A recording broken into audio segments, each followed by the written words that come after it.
JAMB UTME candidates 2026. What's up? My name is Concord Augustine and you already know the rest. Now let's master Concord in 1 minute. Throw away that textbook, throw away that English textbook, throw it away. Now what are concords? Concord is an agreement between the subject and the verb. An agreement between the subject and the verb. And there are three main types of concords. They include the grammatical concord, the notional concord, and the proximity concord. Also, we have another concord that is very important in JAMB UTME and WAEC examinations, which is the concord of subordinated subjects. Now, let's look at each of these concords one after the other.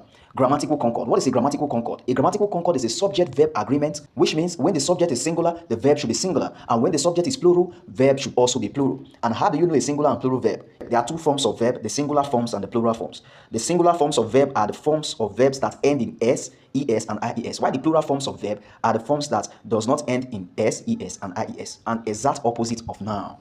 Let me tell you some true facts about the grammatical concords. Grammatical concord operates only on a sentence in the present tense. Have that in mind. Number two, when you have a compound subject, that's a subject having more than one noun in it, it is important to look out for conjunctions that turn singular nouns to plural. For example, when you say the boy as well as the girl, it turns the boy and the girl into a plural. It makes them two. So it's going to affect the way that you are going to choose verb to comply with the law of grammatical concord. The two pronouns, I and you, are exceptions to the law of grammatical concord. They don't obey the law of grammatical concord. They don't comply with the law of grammatical concord. That is why it is right to say how are you, and it is wrong to say how is you.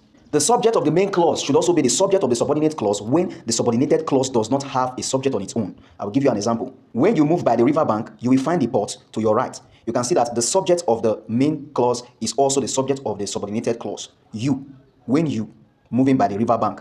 You, still the you on the subordinated clause, you. So that's that for the grammatical concord. Let's look at notional concord.